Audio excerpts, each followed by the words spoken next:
Hello students, आज हम FM receiver block diagram पढ़ेंगे। ये principle of electronics communication subject जो सेमेस्टर 3 जीटीयू में आता है फॉर ईसी स्टूडेंट्स, उसके लिए है। स्टूडेंट की डिमांड के बेसिस पर ये वीडियो हमने हिंदी में बनाया गया है। इसका इंग्लिश में वीडियो ऑलरेडी अवेलेबल है इसी चैनल पे। Let's see how frequency modulation receiver works. उसके लिए सबसे पहले हमें देखना पड़ेगा उसका ब्लॉक डायग्राम।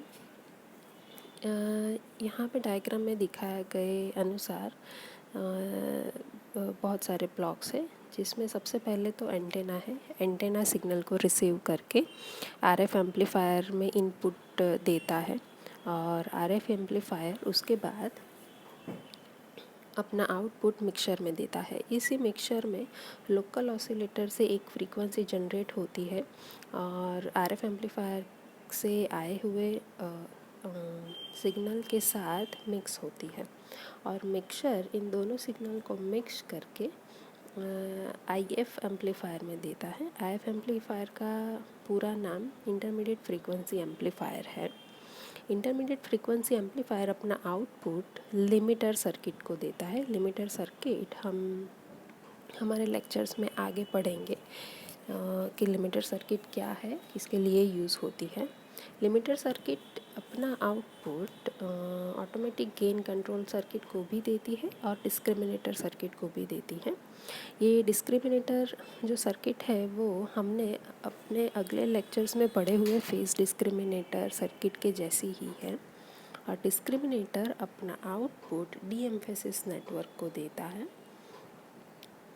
डीएम्फेसिस नेटवर्क जो सिग्नल जनरेट करता है वो जाता है audio frequency and power amplifier में। जैसे कि हम सब जानते हैं कि एम्पलीट्यूड मॉड्यूलेशन, फ्रीक्वेंसी मॉड्यूलेशन, ये दोनों voice signals, messages, text signals, video signals, audio signals, ये सारे सिग्नल्स को ट्रांसमिट करने के लिए यूज़ होती है। तो यहाँ पे फ्रीक्वेंसी मॉड्यूलेशन ऑडियो सिग्नल की करने के बाद जब ट्रांसमीटर एंटेना सिग्नल ट्रांसमिट करता है तो रिसीवर एंटेना से वो रिसीव होके आरएफ एम्पलीफायर में होके मिक्सर में लोकल ऑसिलेटर के साथ मिक्स होता है। उसके बाद वो जाता है इंटरमीडिएट फ्रीक्वेंसी एम्पलीफायर में, जहाँ पे वो ऑटोमेटिक गेन कंट्रोल्स के साथ मिक्स होके जाता है लिमिटर सर्किट में। लिमिटर सर्किट एक आउटपुट जनरेट करता है जो ऑटोमेटिक गेन कंट्रोल यूज़ करता है। लिमिटर सर्किट अपना आउटपुट डिस्क्रिमिनेटर को देता है। डिस्क्रिमिनेटर से आउटपुट जाता है डीएम्फेसिस नेटवर्क में और उसके बाद वो जाता है audio frequency and power amplifier में, जो जाके स्पीकर को देता है। अब हम आगे डिटेल में देखते हैं कि ये कैसे काम करता है।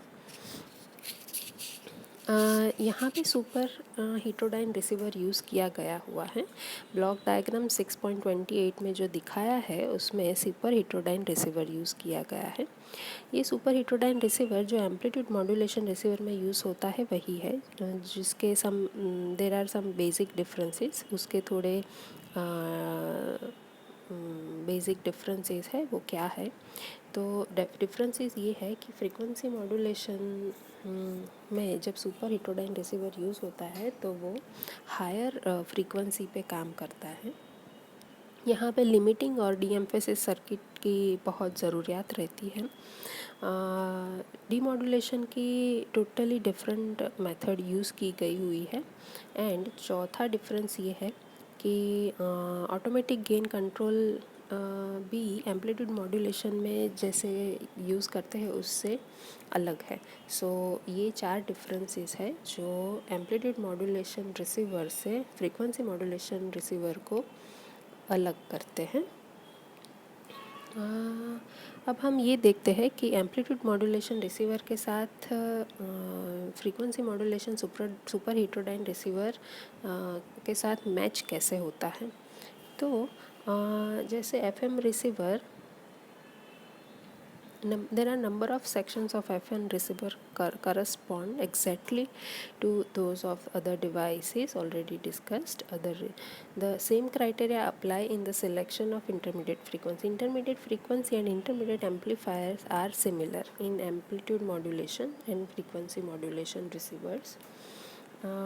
Then हम देखते हैं कि RF एम्पलीफायर कैसे काम करता है। RF एम्पलीफायर हमेशा FM रिसीवर में यूज़ होता है। इसका काम ये है कि वो नॉइज़ फिगर को कम करता है। अगर हम नॉइज़ फिगर को कम ना करें तो ये बड़ी प्रॉब्लम बन सकता है, क्योंकि फ्रीक्वेंसी मॉड्यूलेशन में बैंडविड्थ हमेशा ज़्यादा रहती है। एंड एक चीज़ हमें ये भी देखनी होती है कि जो एंटेना से सिग्नल आता है उसका इम्पेडेंस हमें रिसीवर के साथ मैच करना होता है।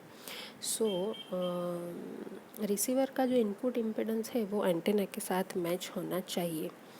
उसके बाद ये रिक्वायरमेंट फुलफ़िल करने के लिए हमने एक सर्किट और एक एम्पलीफायर यूज़ किया है, वो है FET, जिसमें FET यूज़ किया है और उसका गेट टर्मिनल को हमने ग्राउंड किया है और बेस टर्मिनल को ग्राउंड कर सकते हैं, और हम कैस्केड एम्पलीफायर भी यूज़ कर सकते हैं। ग्राउंड एम्पलीफायर एक आइसोलेशन देता है। सो ये कोई उसमें नॉइस जनरेट नहीं करता है और इनपुट इम्पेडेंस भी मैच कर देता है एंटेना के साथ। सो इस प्रॉपर्टी इनके पास ये प्रॉपर्टी है, इसकी वजह से हम ग्राउंडेड गेट और बेस और कैस्केडेड एम्पलीफायर को यूज़ करते हैं। यहाँ पे grounded gate FET RF amplifier circuit दिखाई गई हुई है। इसमें हम देख सकते हैं कि बीच में एक फील्ड इफेक्ट ट्रांजिस्टर दिया गया हुआ है जिसका गेट टर्मिनल ग्राउंड किया है। उसके सोर्स टर्मिनल में इनपुट आता है और ड्रेन टर्मिनल हमें आउटपुट देता है। अब हम ये देखते हैं कि FM सुपर हेट्रोडाइन रिसीवर में ऑसिलेटर और मिक्सर कैसे काम करते हैं। ऑसिलेटर में यहाँ पे कॉलपिट ऑसिलेटर और क्लैप ऑसिलेटर यूज़ किए जाते हैं। क्यों? बिकॉज़ हमें very high frequency of operation करना होता है, इसलिए ऑपरेशन में वेरी हाई फ्रीक्वेंसी यूज़ होती है, इसलिए हम कॉलपिट और क्लैप ऑसिलेटर यूज़ करते हैं। FM ब्रॉडकास्ट रिसीवर में ट्रैकिंग ये बहुत बड़ा इश्यू नहीं है, बिकॉज़ यहाँ पर ट्यूनिंग फ्रीक्वेंसी रेंज हमेशा 1.25:1 रहती है, विच इज़ AM ब्रॉडकास्टिंग से कई गुना कम है। सो ट्रैकिंग यहाँ पे प्रॉब्लम नहीं करता है।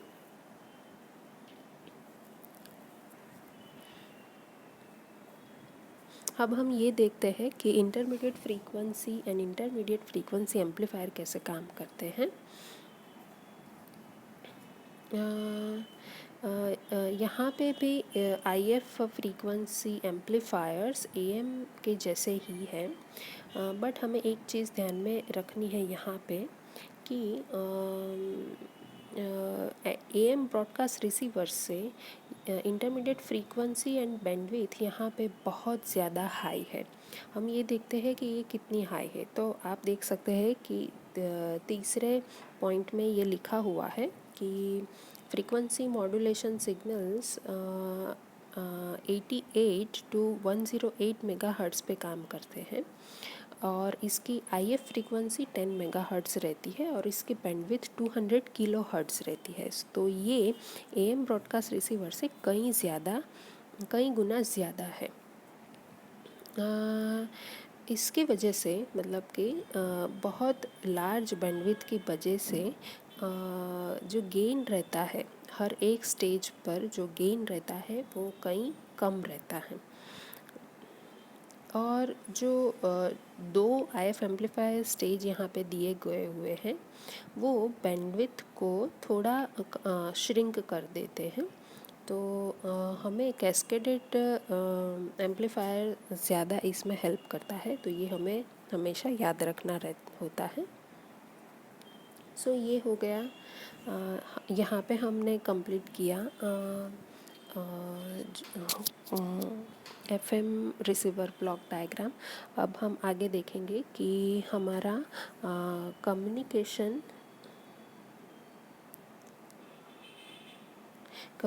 रिसीवर कैसे काम करता है। कम्युनिकेशन रिसीवर में एक स्पेशल मेथड यूज़ की गई हुई है, उसका नाम है डबल कन्वर्जन प्रिंसिपल। ठीक है, तो हम ये देखते हैं कि ये कैसे काम करता है। अब कम्युनिकेशन रिसीवर का जो मेन फंक्शन है वो है कि वो एफएम सिग्नल्स को रिसीव करके उसको प्रोसेस करता है। अब ये जो सिग्नल है ये हमें यहाँ पे हमेशा याद रखना है कि ये सिग्नल जो एंटरटेनमेंट के लिए हम ब्रॉडकास्ट करते हैं ये सिग्नल नहीं है। ये सिग्नल वो सिग्नल है जो बिज़नेस में और जो इम्पॉर्टेंट जगहों पे कम्युनिकेशन के लिए ख़ास यूज़ किए जाते हैं। जैसे हम मोबाइल टू मोबाइल कम्युनिकेशन करते हैं फॉर बिज़नेस और एनीथिंग, और जैसे नेवी में सिग्नल्स भेजे जाते हैं या मिलिट्री में सिग्नल्स जो भेजते हैं, तो ये इम्पॉर्टेंट कम्युनिकेशन सिग्नल को प्रोसेस करने के लिए बनाया गया है और इसमें डबल कन्वर्जन मेथड यूज़ होता है। तो ऐसे जो कम्युनिकेशन के लिए रिसीवर्स बनाए जाते हैं वो उसमें हमेशा डबल कन्वर्जन मेथड यूज़ होता है। जो एंटरटेनमेंट के लिए बनाया जाता है, जैसे हम यूट्यूब पे वीडियो देखते हैं या हम गेम खेलते हैं और हम ऑनलाइन ग्रुप में गेम खेलते हैं, उसमें ये रिसीवर यूज़ नहीं किया जाता।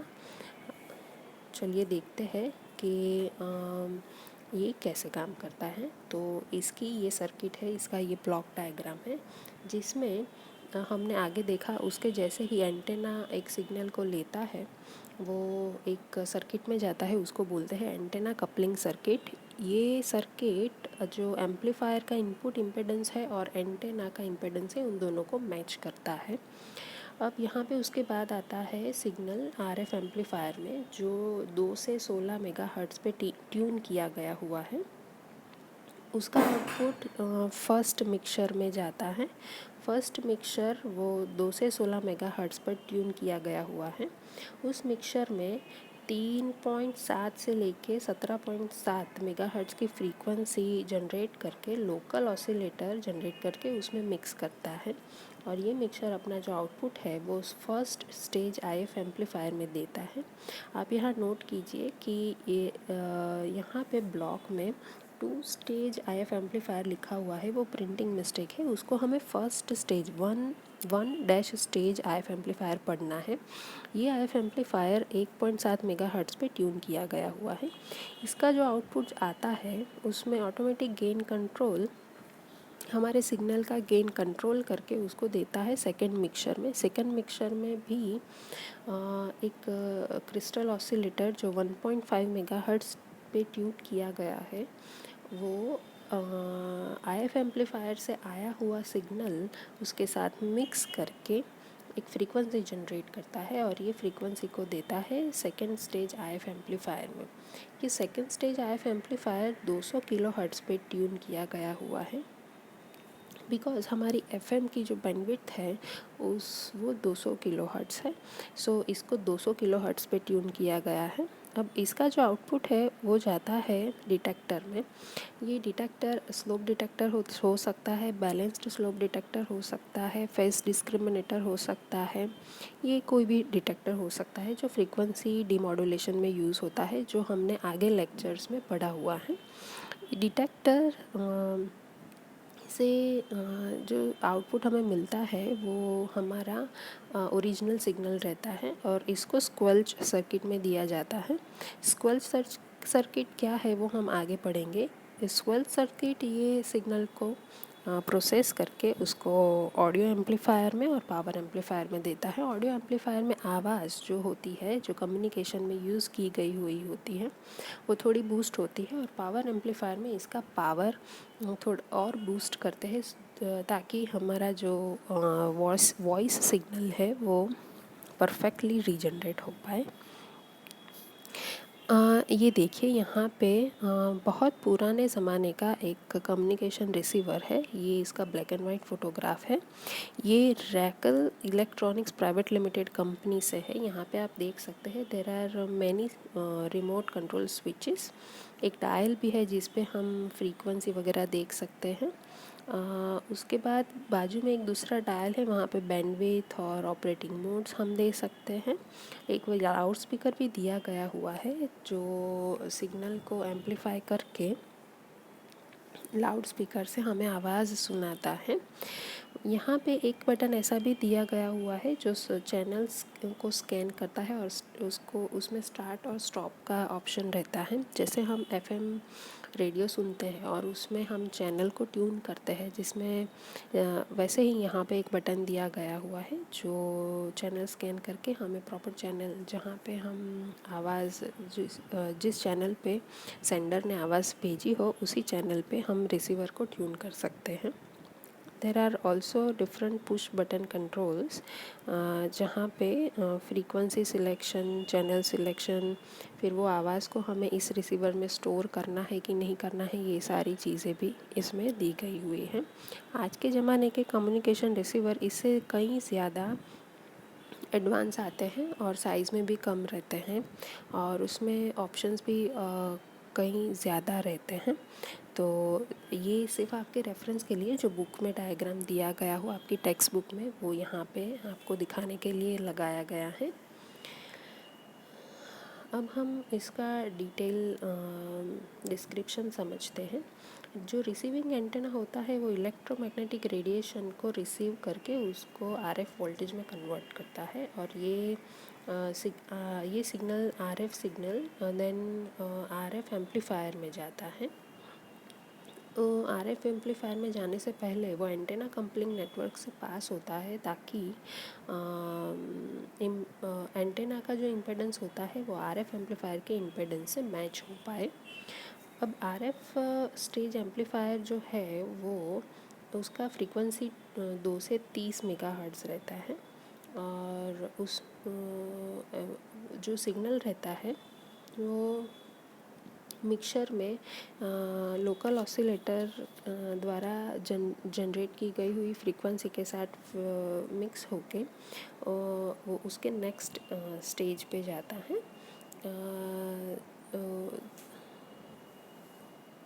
मिक्सर जो सिग्नल जनरेट करता है वो होता है 650 किलो हर्ट्ज़ का। अब ये आईएफ जो सिग्नल है वो फर्स्ट आईएफ एम्पलीफायर से एम्पलीफाई होता है और उसके बाद ये सिग्नल दूसरे मिक्सर में सेंड किया जाता है और दूसरे मिक्सर में भी कोई एक लोकली जनरेटेड सिग्नल के साथ वो मिक्स होता है और उसके बाद उसको दिया जाता है दूसरे आईएफ एम्पलीफायर में।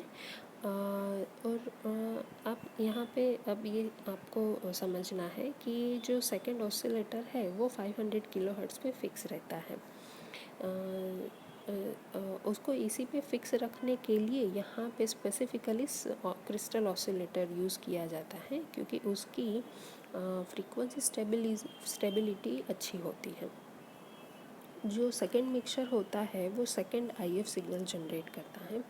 अब ये सेकंड आईएफ सिग्नल की वैल्यू 150 किलोहर्ट्ज़ रहती है। जो फर्स्ट आईएफ स्टेज जिसकी फ्रीक्वेंसी है 650 किलोहर्ट्ज़ और सेकंड लोकल ऑसिलेटर की फ्रीक्वेंसी है 500 किलोहर्ट्ज़, ये दोनों का डिफरेंस है। अब second if frequency normal if frequency से कम रखी जाती है। ऐसा एएम रिसीवर में होता है। एएम रिसीवर में सेकंड आईएफ फ्रीक्वेंसी 495 किलोहर्ट्ज़ रहती है। जो पहला आईएफ सिग्नल फ्रीक्वेंसी है वो 455 किलोहर्ट्ज़ रहता है और उसकी वैल्यू जा सकती है 650 किलोहर्ट्ज़ तक। नाउ यहाँ पे आप ये समझो कि इस अरेंजमेंट के कारण ये कम्युनिकेशन रिसीवर को एक बेनिफिट होता है। वो बेनिफिट ये है कि वो लो फ्रीक्वेंसी और हाई फ्रीक्वेंसी दोनों पे काम कर सकता है। सो इसी वजह से, इसी मैकेनिज्म की वजह से उसको बोलते हैं डबल कन्वर्जन मेथड। ठीक है। अब ये सेकेंड IF सिग्नल है उसको एम्पलीफाई किया जाता है सेकेंड एम्पलीफायर स्टेज में। जो गेन हमें उसमें डालना होता है वो गेन हम डाल सकते हैं। उसके बाद उसको डिटेक्टर सर्किट में डीमॉड्यूलेट करने के लिए भेजा जाता है और हमारा जो ऑडियो सिग्नल है उसको वो हमें डिटेक्टर सर्किट के बाहर मिलता है, जिसका ऑडियो सिग्नल हमें एम्पलीफाई करना होता है और उसके बाद उसको पावर एम्पलीफायर में और ज़्यादा एम्पलीफाई करते हैं। एंड उसके बाद ये ऑडियो सिग्नल को स्पीकर में इनपुट दिया जाता है ताकि हम आवाज़ बाहर सुन सकें, ये वो साउंड आउटपुट प्रोड्यूस कर सके। और यहाँ पे ऑटोमेटिक गेन कंट्रोल यूज़ किया गया हुआ है बिकॉज़ हमें हर एक स्टेज पे, हर एक एम्पलीफायर के स्टेज पे जो गेन है वो कांस्टेंट रखना है, उसको कंट्रोल करना है। और पूरे ब्लॉक और पूरे सर्किट में पहले से लेके लास्ट तक हमें ये गेन को कांस्टेंट करना है और कंट्रोल करना है। तो ऑटोमेटिक गेन कंट्रोल सर्किट वो इस गेन को कंट्रोल करती है। एंड ये ऑटोमेटिक गेन कंट्रोल वोल्टेज जो रहता है वो रिसीवर का जो वॉल्यूम है उसको कांस्टेंट रखने में हमें हमारी मदद करता है। हमें जो रिसीवर का वॉल्यूम है वो एक लेवल पे सेट करते हैं जब, तब ये ऑटोमेटिक गेन कंट्रोल वोल्टेज ये काम करता है कि वो हमारा जो सिग्नल आउटपुट है, जो साउंड आउटपुट है, उसको वो सेट किए गए हुए वॉल्यूम पे ही कांस्टेंट रखे। तो ये था हमारा communication receiver double conversion method.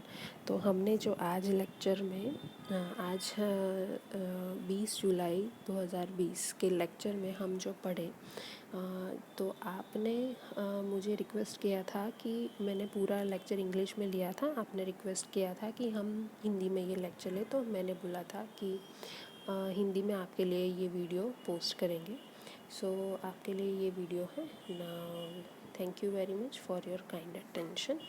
Next lecture में हम नेक्स्ट पढ़ेंगे जो स्क्वेल्च सर्किट है, ऑटोमेटिक गेन कंट्रोल सर्किट है, लिमिटर सर्किट है, emphasis, pre emphasis, D emphasis circuit से, ये सारी चीज़ें हम नेक्स्ट लेक्चर में पढ़ेंगे।